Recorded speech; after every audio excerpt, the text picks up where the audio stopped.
Hello dear students, good morning. Today we will see the chapter number 2 of geography, land, soil, water, natural vegetation and wildlife resources. We begin our chapter with the story of two characters, Mamba and Peter. Mamba is from Tanzania and Peter is from New Zealand.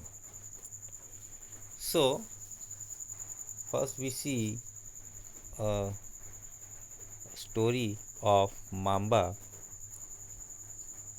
In a small village in Tanzania, Africa. Mamba gets up very early in the morning to fetch water.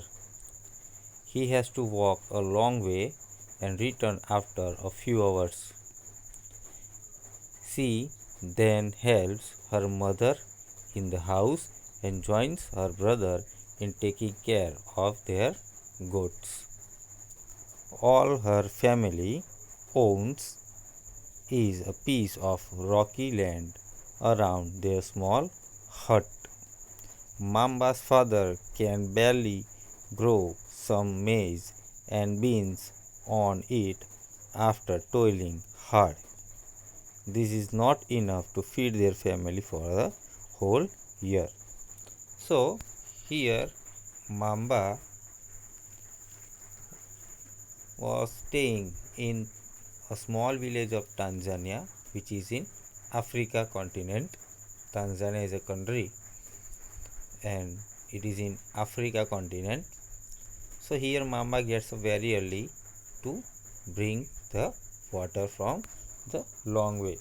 So there is no water resources nearby there where they are staying.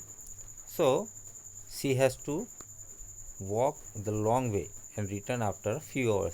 मतलब यहाँ mamba जो है Tanzania जो देश है उसके एक छोटे से गांव में रहती है जो अफ्रीका कॉन्टिनेंट में आया हुआ है।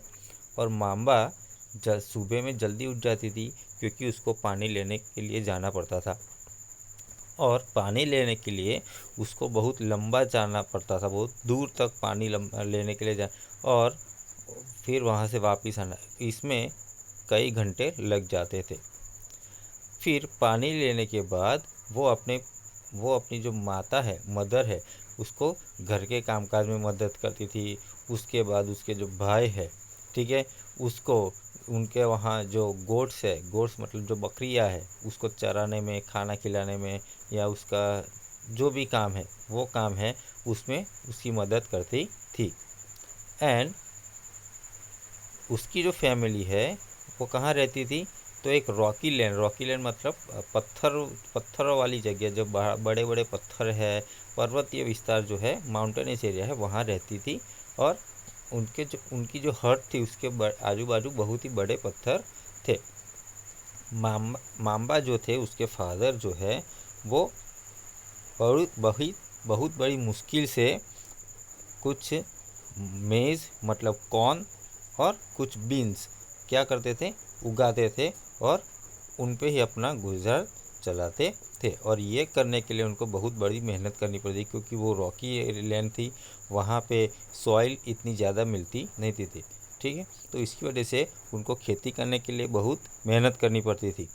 तो और ये जो सारी जो मेहनत करते वो थोड़ी से जो कॉर्न्स उगाते मतलब जो मकाई उगाते थे, बीन्स उगाते थे, वो इतना इनफ नहीं था कि वो उसकी फैमिली को पूरे साल खिला पाए, ठीक है। The second story is about Peter. Peter lives in the heart of the sheep rearing region in New Zealand, where his family runs a wool processing factory. Every day when he returns from school, Peter watches his uncle taking care of their sheep. Their sheep yard is situated on a wide grassy plain with hills in the far distance. It is managed in a scientific way using the latest technology. And Peter's family also grows vegetable through organic farming. तो Peter जो है वो New Zealand के एक shipping raising जो reason है, ठीक है, जहाँ घेटों को पाला जाता है, वहाँ ऐसा एक रीजन है, वहाँ रहता था जो न्यूजीलैंड में स्थित है, जहाँ उसकी फैमिली जो है वूल प्रोसेस, मतलब जो हम वूल आता है, जो हम जिसके गर्म कपड़े बनाते हैं, ठीक है, जिसको हम गुजराती में बोलते हैं ऊन, ठीक है, तो उसकी एक फैक्ट्री थी, वूल में से कपड़े बनाने की एक फैक्ट्री थी। तो हर रोज़ वो जब स्कूल से आता था तो वो देखता था कि उसके जो अंकल है वो सीप्स जो है, उनके जो घेटे हैं, ठीक है, उनकी क्या कर बहुत देखभाल करते थे। And there sheep yard is situated on wide grassy plain. अब उनका जो सीप यार्ड है, सीप यार्ड मतलब जहाँ पे उन्होंने सीप को रखा है, जो घेटे को रखा है, ठीक है, वो कहाँ पे था, तो एक बहुत बड़ा खुला घास का मैदान है, क्या हिल स्टेशन है, वो हिल्स पे एक खुला बहुत घास का मैदान है, वहाँ पे उनकी ये सीप यार्ड है। और वो जो है वो बहुत ही साइंटिफिक तरीके से उन लेटेस्ट टेक्नोलॉजी यूज़ करके उसको क्या करते थे, मैनेज करते थे। एंड पीटर की फैमिली जो है वो भी माम्बा की फैमिली की तरह कुछ वेजिटेबल्स ऑर्गेनिक फार्मिंग के जरिए उगाते थे। So Mamba and Peter stay in two different parts of the world and lead very different lives. तो यहाँ माम्बा और पीटर दोनों दुनिया के अलग अलग हिस्सों में रहते हैं, एक न्यूजीलैंड में रहता है तो एक अफ्रीका में रहता है, और दोनों में काफ़ी अंतर है, ठीक है, और दोनों की लाइफ मतलब दोनों की ज़िंदगी जीने का तरीका जो है वो बहुत ही अलग है। This difference is because of the difference in the quality of land, soil, water, natural vegetation, animals and the usage of technology. और ये जो डिफरेंस है वो किसकी वजह से है, तो ये जो डिफरेंस है वो वहाँ की ज़मीन, वहाँ की जो पानी है, वहाँ का नेचुरल वेरिएशन मतलब जो कुदरती वनस्पति है, ठीक है, झाड़ पत्ते हैं, साग वाली है, वहाँ के एनिमल्स है, और वहाँ पे जो वो टेक्नोलॉजी का यूज़ करते हैं उसके बेसिस पर वहाँ उनकी जो जीने का तरीका है उसमें डिफरेंसेस है। And the availability of such resources is the main reason places differ from each other। और ये जो अवेलेबिलिटी है, मतलब हमको जो इजीली मिल सकता है, कई जगह पे इजीली मिल सकता है, पानी इजीली मिल सकता है, कोई जहाँ पानी एनिमल्स है, वहाँ की ज़मीन अच्छी है, लैंड अच्छे है, रॉकी लैंड है या प्लेन लैंड है, ठीक है, वहाँ की ज़मीन कैसे है, डेजर्ट से या ब्लैक सॉइल है, उस पर डिपेंड करता है कि लोग जो है एक दूसरे से कैसे अलग रहते हैं। So now we will see about the land in detail. What is land, what is the importance of land. So land is among the most important natural resources. It covers only about 30% of the total area of the Earth's surface, and all parts of this small percentage are not habitable. तो land जो है, ठीक है, वो natural resource मतलब कुदरत के द्वारा दे गए रिसोर्सेज में से एक बहुत ही महत्वपूर्ण हिस्सा है। तो लैंड जो है, ठीक है, वो नेचुरल रिसोर्सेज का एक बहुत ही महत्वपूर्ण हिस्सा है। और ये लैंड जो है हमारी दुनिया में, जो हमारा ग्लोब है, हमारी जो दुनिया है, वो इसका 30% कवर करती है, बाकी 70% जो है वो क्या है, पानी है। हमारी दुनिया में हमारी जो दुनिया है, ठीक में, उसमें जो लैंड है उसका 30% है, और बाकी का 70% जो हिस्सा है वो पानी ने कवर किया हुआ है। और ये 30% जो लैंड है उसमें से भी कुछ ऐसे हिस्से हैं जो रहने लायक नहीं है, या वो किसी काम के भी नहीं है, ठीक है, बेजान है, बंजर है। तो the uneven distribution of population in different parts of the world is mainly due to varied characteristics of land and climate। तो ये जो डिस्ट्रीब्यूशन है, ठीक है, हम देखते हैं कि कहीं पे ज़्यादा पॉपुलेशन है, कहीं पे बहुत कम पॉपुलेशन है, कहीं तो ना के बराबर पॉपुलेशन है। तो ये सारे जो पॉपुलेशन के जो डिस्ट्रीब्यूशन है ठीक है। ये अलग अलग क्यों है दुनिया के अलग अलग भागों में? अगर हम ग्रीनलैंड की बात करें या एंटार्क्टिका की बात करें तो वहाँ पे आपको पॉपुलेशन कम मिलेगा, लेकिन हम प्लेन्स एरिया है जैसे कि अमेरिका है, इंडिया है, चाइना है, तो ऐसी जो कंट्री है वहाँ पॉपुलेशन ज़्यादा है, ठीक है। तो ये ऐसा डिफरेंस क्यों है? तो ये इसके पीछे जो भी मेन कैरेक्टरिस्टिक है वो है लैंड एंड क्लाइमेट, मतलब वहाँ की ज़मीन कैसी है, वहाँ का क्लाइमेट कैसा है। जैसे कि हम अगर बात करें तो एंटार्क्टिका कॉन्टिनेंट, तो एंटार्क्टिका जो है वो पूरे साल 365 दिन बर्फ़ से घिरा हुआ रहता है। वहाँ पे सबसे ज़्यादा ग्लेशियर्स पाए जाते हैं, ठीक है। और दूसरी बात कि वहाँ पे बहुत ठंड पड़ती है क्योंकि वो नॉर्थ पोल में है, तो इतनी ठंड में आदमी जी सकता नहीं है। तो और वहाँ का ये जो बात हुई वो क्लाइमेट, ठीक है। अब लैंड, तो लैंड की बात करें तो वहाँ पे क्या है, माउंटेनस एरिया ज़्यादा है, साथ में वहाँ पे बड़े बड़े ग्लेशियर्स है, पूरे साल वहाँ बर्फ़ गिरता है, तो वो दुनिया का सबसे ठंडा प्रदेश है, ठीक है। तो इसकी वजह से वहाँ पे ना तो रहने लायक ज़मीन मिलती है, ना पीने लायक पानी मिलता है, ठीक है, या ना तो हम वहाँ पे कुछ वेजिटेशन ग्रो कर सकते हैं। तो इसकी वजह से, ठीक है, ये सारी जो कैरेक्टरिस्टिक है इसकी वजह से पॉपुलेशन डिस्ट्रीब्यूशन में हमें डिफरेंस भी पाया जाता है। The rough topography, steep slopes of the mountains, low-lying areas susceptible to waterlogging, desert areas, thick forest areas are normally sparsely populated or uninhabited. तो द रफ टोपोग्राफी मीन्स यहाँ की जो तरुभूमि मतलब जो ज़मीन है, कहाँ उबड़ खाबड़ ज़मीन की अगर बात करें, उसके जो फिजिकल फीचर्स है उसकी बात करें, ठीक है। Step slopes of mountainous area में आप जाओगे तो वहाँ पर स्लोपी लैंड आपको मिलेगी, ठीक है। Low lying areas of susceptible of water logging, तो कुछ एरिया है कि जहाँ पे आपको पानी की कमी मिलेगी, कुछ एरिया है जहाँ पानी ज़्यादा मिलेगा, डेजर्ट एरियाज है, थिक फॉरेस्ट एरियाज है, ठीक है। तो ये ऐसे जो एरियाज होते हैं वहाँ पे पॉपुलेशन या तो ज़्यादा होती है या कम होती है। Plains and rivers valleys offer suitable land for agriculture, तो जहाँ पे खुले मैदान है और जहाँ से नदियाँ जाती है उसकी वैलीज है, ठीक है। तो ऐसी जो ज़मीन है, ठीक है, वो खेती के लायक अच्छी होती है। तो hence these are the densely populated areas in the world. तो इसकी वजह से ज़्यादातर प्लेन एरियाज जो है, प्लेन्स है, ठीक है, और जहाँ पे रिवर वैलीज है, तो ऐसी जो जगह है जहाँ हम खेती कर सकते हैं या अपनी बस हम अपना घर बना सकते हैं, ठीक है, सोसाइटीज़ बना सकते हैं, तो ऐसी जो जगह है वो डेंसी पॉपुलेटेड होती है, मतलब वहाँ पे हमको ज़्यादा पॉपुलेशन दिखाई देती है। अब हम बात करते हैं लैंड यूज़ की। तो यहाँ पे एक इमेज बताई गई है कि Salzburg in Austria, notice in how many ways the land has been use in above picture.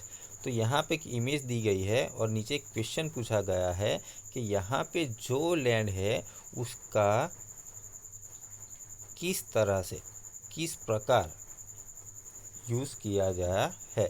तो घर बनाने के लिए है, फार्मिंग के लिए है, इंडस्ट्रीज मतलब रोड्स बनाने के लिए है, एयरपोर्ट है, ठीक है, या अगर हम देखें तो इंडस्ट्री एस्टेब्लिश करने के लिए। तो इस प्रकार कई प्रकार से ये ज़मीन का यूज़, यहाँ पे जो ज़मीन है, यहाँ पे जो लैंड है उसका यूज़ किया गया है। नाउ लैंड यूज़ की बात करें तो land is use for different purpose such as agriculture, forestry, mining, building houses, roads and setting up of industries. This is commonly term as land use. तो लैंड यूज़ हम किसे कहते हैं? तो जो लैंड है, ज़मीन है, उसका हम अलग अलग पर्पस से इस्तेमाल करते हैं, जैसे कि खेती के लिए, फॉरेस्ट्री के लिए, माइनिंग के लिए, बिल्डिंग बनाने के लिए, मतलब घर बनाने के लिए, रोड बनाने के लिए, या कुछ बड़ी बड़ी इंडस्ट्रीज एस्टैब्लिश करने के लिए। तो ये सारे जो हम ये डिफरेंट पर्पस से हम जिस लैंड का यूज़ करते हैं, इसको हम बोलते हैं land use. Can you list out the different ways in which Mamba and Peter's family use their land. तो यहाँ पे क्वेश्चन पूछा गया, हमने आगे एक स्टोरी देखी माम्बा और पीटर के बारे में। तो यहाँ पे क्वेश्चन पूछा गया है कि क्या आप लिस्ट आउट कर सकते हो कि माम्बा और पीटर जो है वो ज़मीन, वहाँ पे जो लैंड थी उसका इस्तेमाल किस तरह से करते थे। The use of land is determined by physical factors such as topography, soil, climate, minerals and availability of water।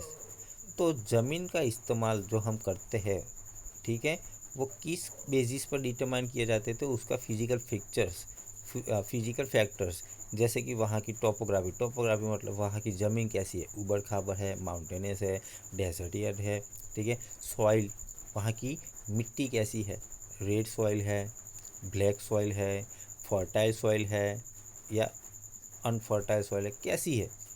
Climate, वहाँ का वेदर क्लाइमेट कैसा है, ठंडा रहता है, गर्म रहता है। मिनरल एंड वहाँ पे कौन से मिनरल कितने प्रमाण में मिनरल्स मिलते हैं। और अवेलेबिलिटी ऑफ वाटर, वहाँ पे पानी जो है कितनी मात्रा में उपलब्ध है, अगर वहाँ का पानी उपलब्ध है तो वो पानी कैसा है, ठीक है। तो इस हिसाब से हम ज़मीन का जो यूज़ है उसको डिटरमाइन करते हैं। Human factors such as population and technology are also important determinants of land use pattern. So human factors जैसे कि पॉपुलेशन है और टेक्नोलॉजी है, ये दोनों भी एक इम्पोर्टेंट डिटर्मिनेंट्स है लैंड यूज पैटर्न के। Land can also be classified on the basis of ownership as private land and community land। तो लैंड जो हमारी जो लैंड है, ज़मीन है, उनको हम दूसरे जो ओनरशिप है, ठीक है, उनके बेसिस पर भी क्लासीफाई कर सकते हैं, जैसे कि private land and community land. अब यहाँ पे private, what is the mean by private land and what do you mean by common land. So private land is owned by individuals, individual मतलब किसी एक पार्टी के, जैसे कि यहाँ की ज़मीन है तो वो मेरी है, इस पे दूसरा किसी का अधिकार नहीं है। तो private land is owned by individual मतलब किसी एक के नाम पे होना। और community land is owned by the community for common uses like collection of fodder, fruits, nuts and medicinal herbs. These community lands are also called common property resources। तो community land हम किसको बोलते हैं, जो पूरी कम्युनिटी यूज़ करती हो common use के लिए, जैसे कि कलेक्शन ऑफ फॉडर मतलब जो खाद्य है या कुछ ऐसी चीज़ें हैं जो हमारे, जहाँ से हम फ्रूट्स मिल सकते हैं, नट्स, ठीक है, कुछ मेडिसिनल हर्ब ले सकते हैं, ठीक है। तो ऐसी लैंड जो है उसको कम्युनिटी लैंड बोलते हैं और उसको हम दूसरे कॉमन प्रॉपर्टी रिसोर्सेज के नाम से भी जानते हैं। People and their demands are ever growing but the availability of the land is limited. तो यहाँ के लोग हैं और उनकी जो इच्छाएं है, ठीक है, वो कभी ना ख़त्म होने वाली है, ठीक है। लेकिन अगर हम बात करें उनकी इच्छाओं के सामने अगर हम रिसोर्सेज की बात करें तो वो बहुत ही लिमिटेड है, जैसे कि लैंड है, ठीक है। तो हमारे पास फक्त 30% लैंड है। अगर पॉपुलेशन बढ़ती जाएगी तो एक दिन ये लैंड भी हम लोगों को रहने के लिए कम पड़ जाएगी। एक फिर ज़मीन का एक छोटा सा टुकड़ा भी लेना होगा तो वो बहुत महंगा पड़ेगा। The quality of land also differs from the place to place. मतलब लैंड की जो हम जो ज़मीन की बात करते हो तो ज़मीन की क्वालिटी जो है वो हर जगह पे बदलती रहती है। जैसे कि अगर हम बात करें चलो हमारे गुजरात रीजन की बात करें तो गुजरात में अगर हम काठियावाड़ की ओर मतलब सौराष्ट्र की ओर जाएंगे तो वहाँ की ज़मीन लैंड अलग है। अगर हम चरौतर की बात करें वहाँ की लैंड अलग है। चलो फिर हम जाएंगे वेस्टर्न घाट्स जहाँ के हम महाबलेश्वर है या माउंटेनियस एरिया है, हिल स्टेशन, तो वहाँ की लैंड अलग है, माउंटेनियस रहेगी। तो जगह जगह पे लैंड क्या होती है, बदलती रहती है। वो people started encroaching the common lands to build up commercial areas, housing complexes in the urban areas, and to expand the agricultural land in the rural areas. तो जो लोग हैं, ठीक है, वो कॉमन लैंड का यूज़ किस तरह से करते हैं, तो कॉमर्शियल एरियाज बनाने के, मतलब कॉमर्शियल कॉम्प्लेक्सेस बनाने के लिए, जैसे कि दुकानें हैं या इंडस्ट्रीज़ है, हाउसेस बनाने के लिए, ठीक है। तो अर्बन एरियाज़ में इसको ऐसा यूज़ करते हैं। और अगर हम बात करें रूरल एरिया की, तो वहाँ पे खेती के लिए ये लोग कॉमन लैंड जो है उसका यूज़ करते हैं। Today the vast change in the land use pattern also reflect the cultural change in our society. तो आज के समय में जो चेंजेस आ रहे हैं लैंड के, जो लैंड यूज़ पैटर्न के अंदर जो चेंजेस आ रहे हैं, वो हमारी जो कल्चरल चेंजेस आ रहे हैं, हमारे समाज के अंदर जो चेंजेस आ रहे हैं, ठीक है, उसको भी रिफ्लेक्ट करता है। Land degradation, landslide, soil erosion, desertification are the major threats to the environment because of the expansion of agriculture and construction activity.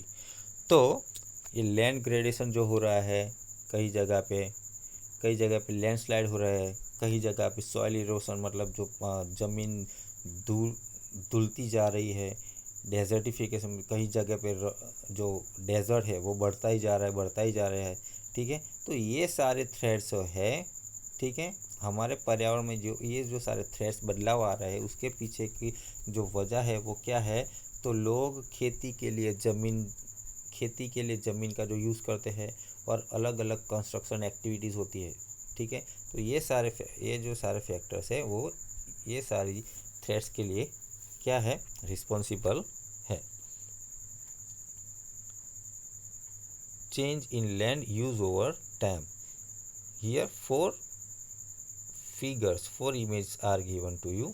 In this is the first image is of the variance in time, then the time change, and the second image is different from the first image. Then the third image, you can see the third image is very different from the first and second, and the last image you can see it is very different from the first three images.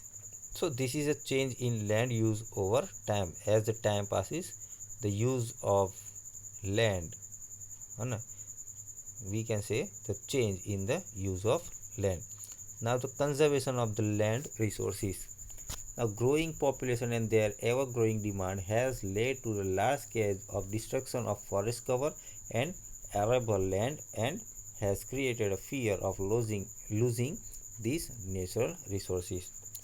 तो बढ़ती जा रही population और उनकी जो बढ़ती जा रही डिमांड है, ठीक है, ये जो है वो क्या करती है, फॉरेस्ट कवर जो है डिस्ट्रक्शन, धीरे धीरे उनका डिस्ट्रक्शन, मतलब उसको ख़त्म हो रहा है, फॉरेस्ट काटे जा रहे हैं। क्यों काटे जा रहे हैं, तो ज़मीन पाने के लिए, ठीक है, वहाँ घर बनाने के लिए, वहाँ इंडस्ट्री एस्टेब्लिश करने के लिए, वहाँ शॉपिंग कॉम्प्लेक्सेस बनाने के, रिसोर्स बनाने के लिए, ठीक है।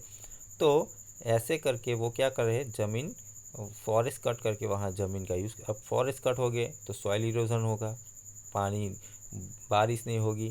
तो ये सारे जो फैक्टर्स है, वो इसके पीछे का जो जिम्मेदार है वो ग्रोइंग पॉपुलेशन है और उनकी एवर ग्रोइंग डिमांड्स है। और ये एक दिन ये हमारे जो नेचुरल रिसोर्सेज है उनको ख़त्म कर देगी। Therefore, the present rate of degradation of land must be checked. इसीलिए हमें क्या करना चाहिए, तो हमें हमारी जो ज़मीन है उसका जो डिग्रेडेशन हो रहा है उसका प्रेजेंट रेट चेक करना चाहिए। Afforestation, land reclamation, regulated use of chemical pesticides and fertilizers, and tax on overgrazing are some of the common methods used to conserve land resources. ठीक है। अफॉरेस्टेशन मतलब हमें जंगल कम काटने चाहिए, ठीक है। लैंड रिक्लेमिनेशन, ज़मीन का जो गलत इस्तेमाल करा जाता है, ठीक है, जैसे कि हाउसेस बनाने के लिए, ठीक है, या फैक्ट्रीज बनाने के लिए। रेगुलेटेड यूज़ ऑफ, तो अगर हम खेती के लिए केमिकल पेस्टिसाइड फर्टिलाइजर यूज़ करते हैं, इससे भी हमारी सॉइल जो है ज़मीन है उसको नुकसान पहुंचता है। तो ये सारी चीज़ें हैं, ठीक है। हमें ओवर ग्रेजिंग नहीं कराना चाहिए। ओवर ग्रेजिंग मतलब हम हमारी जो सीप्स है या हमारे काउस है, ठीक है, हर्ड ऑफ काउस है, गोट्स है, उसको ग्रेजिंग कराने, तो ये ज़्यादातर नहीं होना चाहिए। तो ये सारी चीज़ें जो है हमें कम करनी चाहिए। तो इससे हम हमारी जो लैंड रिसोर्स है उसको कंजर्व कर सकेंगे। So till here we see today. In the next video we will see about soil. Till that, thank you. Have a nice day.